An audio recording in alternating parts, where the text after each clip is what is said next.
So hello family, कैसे हो आप लोग। होप करता हूँ सब लोग बढ़िया होंगे।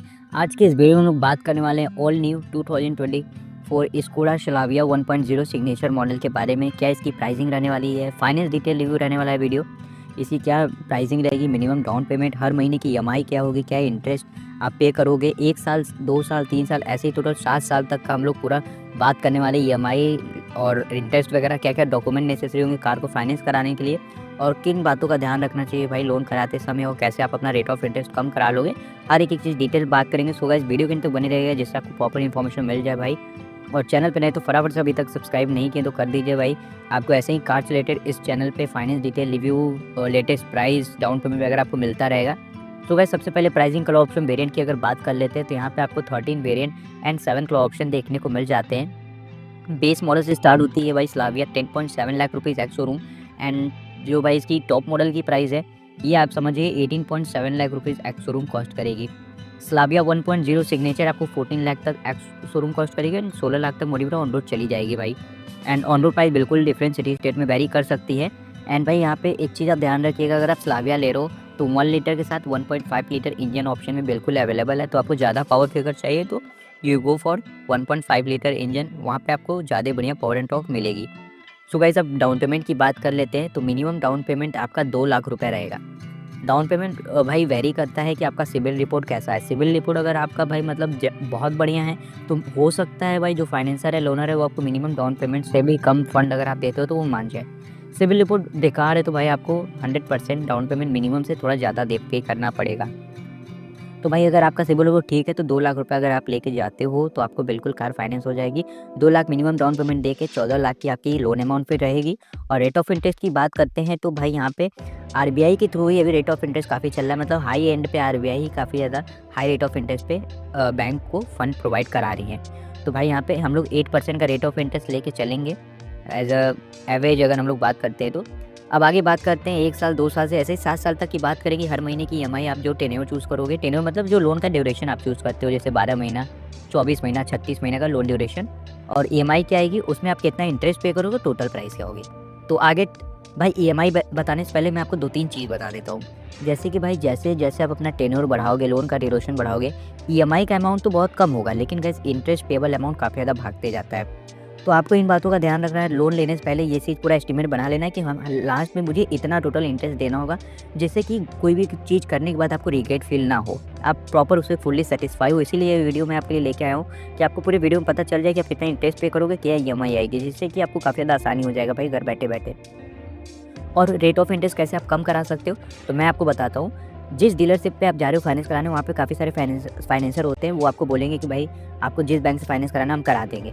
लेकिन वहाँ पे करना क्या है कि अगर आप जॉब करते हो तो भाई आपका जहाँ सैलरी क्रेडिट होता है उस बैंक में जाइए, उनको कोटेशन दीजिए, बोले मुझे कार चाहिए और फाइनेंस करा रहे हैं तो आप मुझे लोन दे सकते हो। या फिर अगर आप बिज़नेस करते हो तो जहाँ पे आपका करेंट अकाउंट है वहाँ, क्योंकि गाइस वहाँ पे आपको रेट ऑफ इंटरेस्ट कम देखने को मिलेगा, क्योंकि वहाँ पे कोई जो बैंक है उनको थर्ड पार्टी को कमीशन वगैरह नहीं देना है। अगर वहीं आप शोरूम पे जाते हो तो वहाँ पे जो फाइनेंसर बैठे होते हैं उनके कमीशन देना होता है डीलरशिप वालों को, तो वहाँ पे कमीशन उनके जेब से नहीं आपके जेब से जाता है। तो वो आपको हाई रेट ऑफ इंटरेस्ट मतलब पहले ज़्यादा बताएंगे, फिर थोड़ा सा आप नेगोशिएट करोगे तो उससे कम, लेकिन आपको ज़्यादा ही देना पड़ता है। तो वहाँ से आप क्या कर सकते हो, ये काम कर सकते हो। और अपने बैंक में भी अगर आप जाते हो ना तो भाई कंपटीशन की समय चल रही है, काफ़ी ज़्यादा फाइनेंसर मार्केट में है, तो आप दिखा सकते हो ये मुझे इतने का दे रहे हैं इतने, तो भाई उनका भी टारगेट होता है कि बैंक को मतलब कस्टमर को लोन प्रोवाइड कराना, तो वो भी आपको एक अच्छा मतलब डील दे देंगे। और कम से कम भाई आप मतलब 4-5 साल तक का मतलब max to max 4 to 5 year का टेन्योर चूज़ करिए, वो ज़्यादा बेस्ट रहता है। उससे ऊपर जाने की ज़रूरत नहीं है। इससे बढ़िया बेटर रहेगा कि आप थोड़ा सा टाइम वेट करो और डाउन पेमेंट और सेविंग कर लो, वो बढ़िया रहेगा भाई। ठीक है, तो भाई हम लोग पहले 1 साल की बात करेंगे कि यहाँ पे क्या ईएमआई रहने वाली है। 1 साल का टेन्योर चूज़ करोगे तो 1,21,000 रुपीज़ आपकी ईएमआई अमाउंट रहेगी। यहाँ पे 1 साल के लिए आपको इंटरेस्ट पे करना होगा, मतलब एक्स्ट्रा पैसा देना पड़ेगा 61,000 एंड 14,61,000 आपका टोटल प्राइस होगा। अब गाड़ी की ओवरऑल प्राइस सही है तो इस टोटल प्राइस में आप डाउन पेमेंट प्लस कर दोगे तो गाड़ी की ओवरऑल प्राइस निकल के आ जाएगी भाई। एंड अगर 2 साल की बात करते हैं तो 2 साल में आपका 63,000 ईएमआई रहेगा, 1,19,000 आपका इंटरेस्ट पेबल अमाउंट होगा एंड 15,21,000 रुपीज़ अप्रॉक्स आपका टोटल प्राइस हो जाएगा।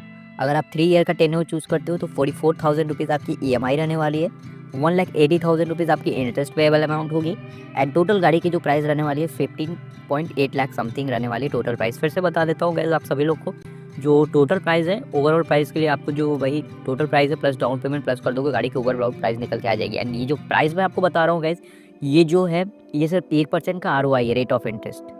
अगर आप कोई भी ईएमआई बाउंस करते हो, लेट फीस, चार्जेस, ये सब बिल्कुल डिफरेंट है, ये सब उसमें ऐड ऑन हो जाएंगे भाई, ठीक है। ये जो मैं इंटरेस्ट पेबल अमाउंट बता रहा हूँ ये सिर्फ आरओआई 8% का। तो भाई अब आगे आगे बढ़ते हैं, और जैसा कि मैंने वीडियो की स्टार्टिंग में आपको बताया था, जैसे जैसे आप टेन्योर यानी कि लोन का ड्यूरेशन इंक्रीज करते हो वैसे वैसे आपका जो ईएमआई का अमाउंट है वो तो घटते जा रहा है, लेकिन जो आपका इंटरेस्ट पेबल अमाउंट है वो बढ़ते जा रहा है। तो ये चीज़ आप नोटिस कर रहे होगे। तो 4 साल मैंने बता दिया 34,000 ईएमआई रहेगी, 2,40,000 रुपीज़ आपका इंटरेस्ट पेबल अमाउंट होगा और 16,42,000 रुपीज़ गाड़ी की रहने वाली है टोटल प्राइस। 5 साल का अगर टेन्योर चूज़ करते हो तो 28,300 ईएमआई अमाउंट होगा, 3,03,000 रुपीज़ आपकी रहने वाली इंटरेस्ट पेबल अमाउंट और 17,03,000 रुपये आपकी टोटल प्राइस होगी। अगर आप टेन्योर चूज़ करते हो 6 साल का 6 ईयर का तो 24,500 मात्र आपकी ईएमआई रहने वाली है, 3,67,000 इंटरेस्ट पेबल अमाउंट होगा एंड 70,67,000 रुपीज़ आपकी गाड़ी की टोटल प्राइस रहने वाली है। लास्ट जो कि भाई अपना मैक्सिमम सभी बैंक 7 ईयर तक का कार्स पे जो ड्यूरेशन है वो ऑफर करती है 22,000 का। 22,000 रुपये की ईएमआई रहने वाली है, 4,33,000 rupees interest payable amount, 18,33,000 rupees रहने वाली है गाड़ी की टोटल प्राइस। तो भाई 2 लाख रुपये मिनिमम डाउन पेमेंट देने पर 1,21,000 मैक्सिमम ईएमआई आ रहा था, 22,000 रुपया मिनिमम ईएमआई आ रहा है, 61,000 रुपये मतलब 61,000 मिनिमम इंटरेस्ट पेबल अमाउंट है और 4,33,000 मैक्सिमम इंटरेस्ट पेबल अमाउंट है भाई। सो गाइस ये था minimum down payment, EMI, rate of interest, सभी चीज़ें। अब बात करते हैं क्या क्या डॉक्यूमेंट नेसेसरी होते हैं कोई भी कार फाइनेंस कराने के लिए।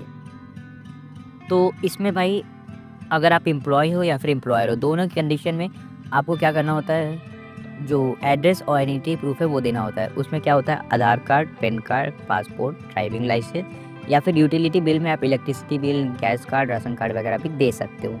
फिर आ जाता है भाई सोर्स ऑफ इनकम, ये काफ़ी ज़्यादा ज़रूरी चीज़ होता है कोई भी फाइनेंस कराने के लिए। तो भाई सोर्स ऑफ इनकम 2 कंडीशन होगा, एम्प्लॉय या फिर एम्प्लॉयर, या फिर अगर आप एम्प्लॉय हो गए या फिर एम्प्लॉयर हो गए। एम्प्लॉय यानी जॉब करते हो, एम्प्लॉयर यानी बिजनेस करते हो, आप मालिक हो।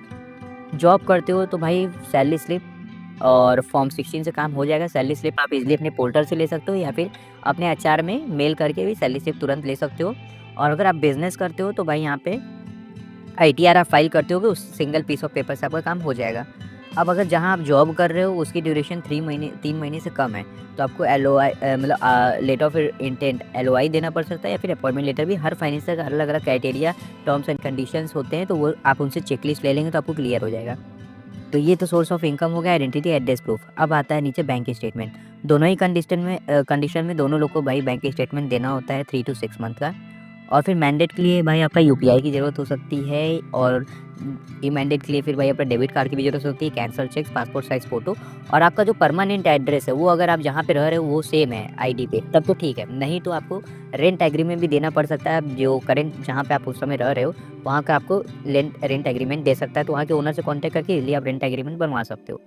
बाकी ये था स्कोडा स्लाविया 1.0 सिग्नेचर का full detail finance review. Hope करता हूँ आप सभी लोगों को वीडियो इन्फॉर्मेटिव अच्छी लगी। वीडियो अच्छी लगी इसको लाइक करके, चैनल पे नए हैं तो उसको सब्सक्राइब कर दीजिएगा।